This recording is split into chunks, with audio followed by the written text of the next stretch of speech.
I'm from Antigua. I grew up. I've lived all my life in Antigua.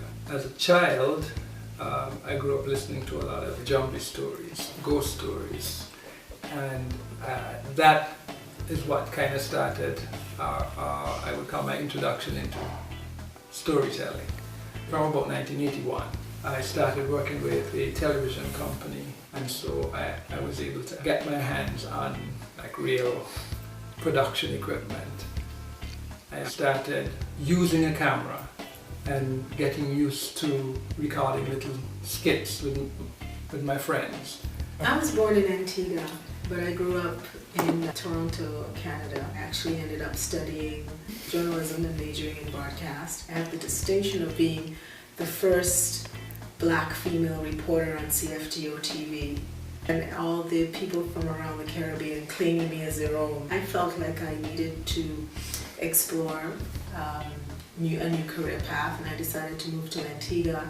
And I arrived at this independent cable channel to find one person that was doing everything, and that was Howard. She was actually my boss at the time.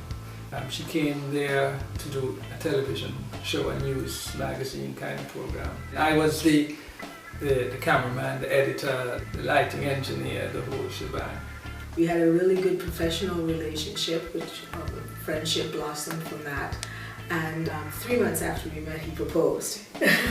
And 1 year later, we were married. So we're at home, the country has no electricity, and so we start reading all the books in our apartment.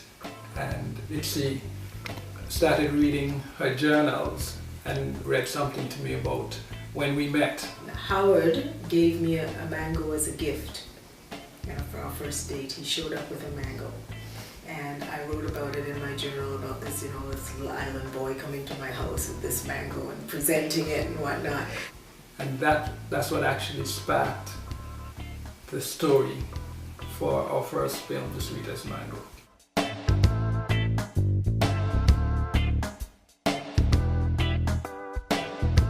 Well, I was always fascinated with the Sukiyaki.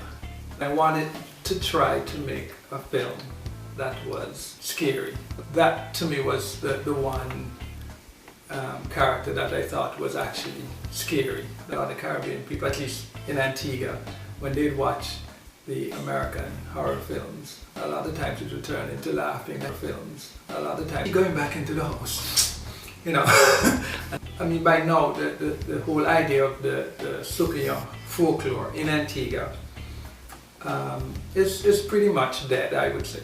But because I knew I was dealing with younger people who may not even be familiar with the folklore, I was trying to present it in a way that I think would be maybe a little bit more contemporary. A lot of these stories, we had connected them to African folklore and African traditions. But what I discovered when I started to research the Sukiyaki is that these stories are really European. The idea behind it really came from me trying to preserve the folklore and the whole storytelling tradition. Films are an excellent way to preserve the culture and help to share our life experiences with others.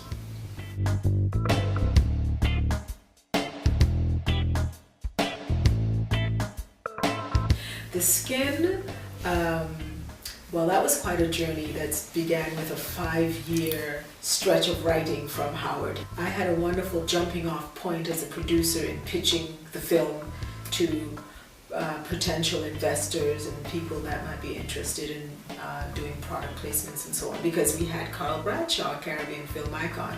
So I think in that sense it is perhaps the easiest film I've had to produce. By the time we got to film number 2, we were mastering the art of product placement. And film number 3, I mean, we shot that in record time, and we had student filmmakers involved. So by the time we got to the skin, I felt well seasoned in the process of filmmaking. The challenging part, I think, came after we wrapped because we get into post-production and Howard does the editing himself. So remember, we have HaMa Productions, HaMa Films, HaMa TV, HaMa. We have a lot of work to do.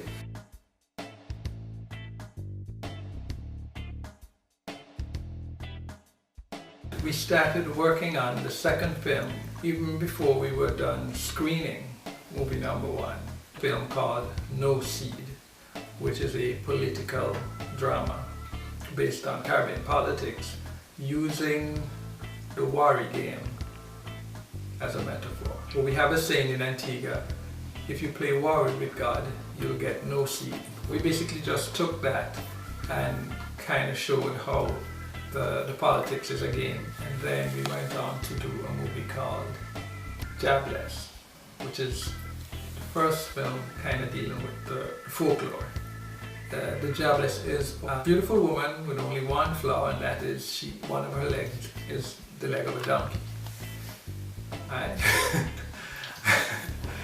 she would appear at parties and stuff at night and steal the men away and eventually kill them.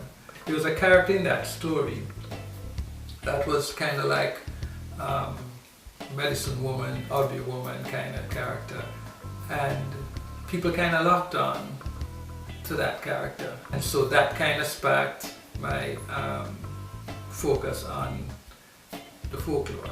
Everything we do is self-financed. We put our heart and soul into it, and I approach everything with a sense of how can we make this work and not, go bankrupt doing it. What's significant for me about Howard writing the screenplay is that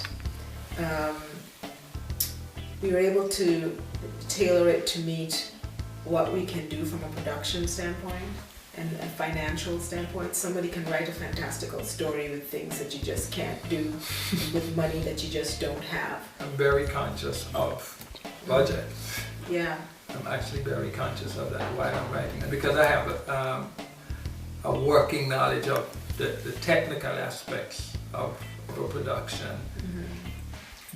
That helps me to write a scene and know that we'll be able to do this and it not cost us an arm and a leg. And how long it will take us to do it as well. Yeah. We're usually working with untrained actors. I like to know who the actors are while I'm writing. Yeah. Right, because I can make it easier for them to play the roles if I know who they are. I kind of have a sense of how they speak, mannerisms, how they think. Yeah. And I can use some of that and shape the character that I'm writing.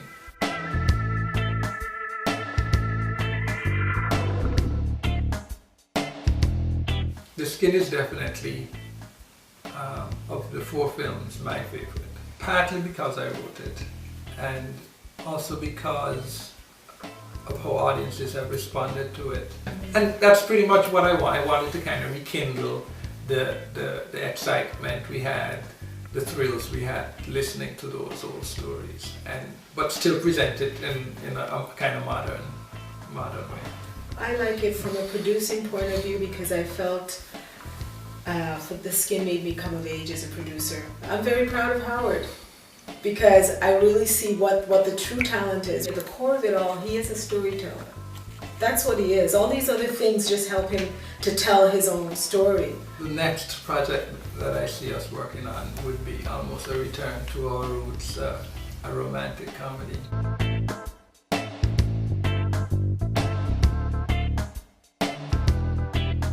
We've seen a number of young filmmakers starting to work on their own projects, and we have a number of young people, aspiring filmmakers who are off studying. There has been a realization that it is possible and that we do want to see ourselves on the screen. Our contribution to that is to continue training and giving internship opportunities to young people with HaMa. The Ministry of Tourism is seeing how filmmaking can be viable. That's encouraging on the ground in Antigua because they see that they have an audience outside of the island that's interested in what they're doing.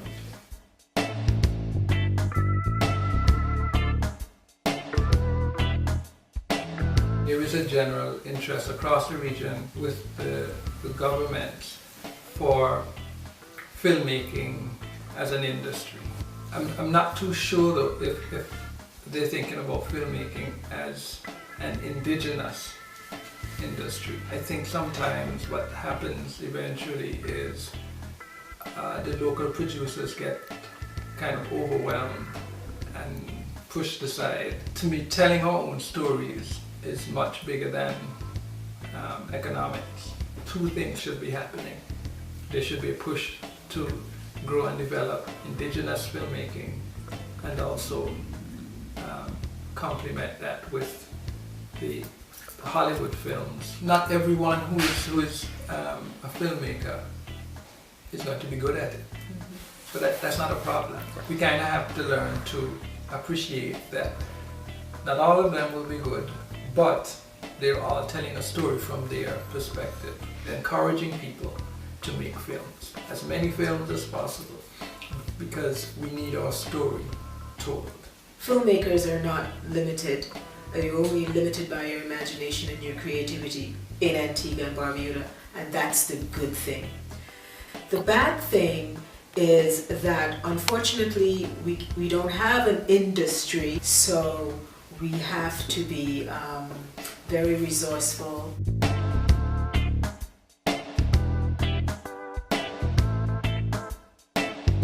I like Woody Allen. I also like mostly older directors like Hitchcock. Woody Allen uses a lot of long takes. I like that style. And Hitchcock is somebody that I've always been like trying to study.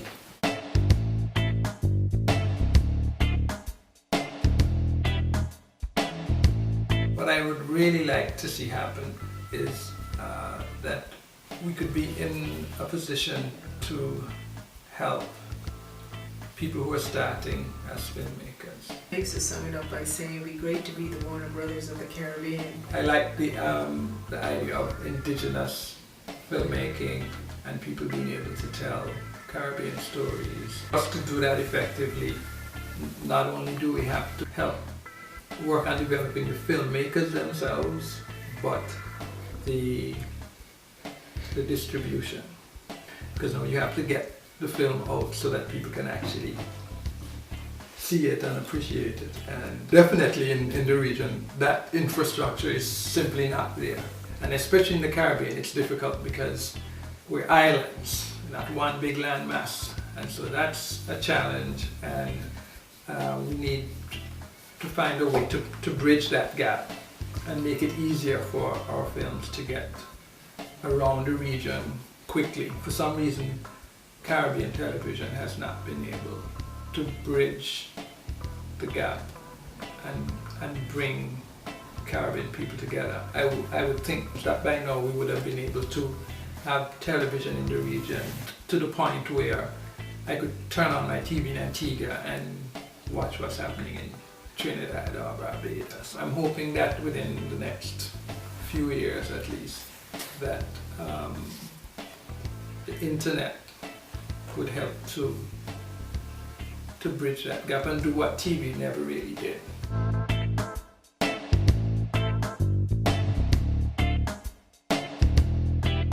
Make sure that filmmaking is in fact your passion, because I find that some people get into films thinking that based on a Hollywood model they're going to be rich and famous. And I think that it's important that it is truly something that you love to do. That way you will stick with it, and that way you will become truly successful in every way. The most important thing is to focus on your instincts in terms of the stories that you want to tell, and try not to be influenced from the outside in. I believe it's very important for young filmmakers to write their own stories, because it helps you to have a hand and a realistic handle on the story you can tell and how you're going to bring that story to life on the screen. It's all about the storytelling. Try to learn as much as you can about the art of storytelling, the craft, how people think, how people feel, and what are your genuine interests. so that your stories come from a real place, come from your heart, and so that people can feel something about you. It's really all about the storytelling and connecting.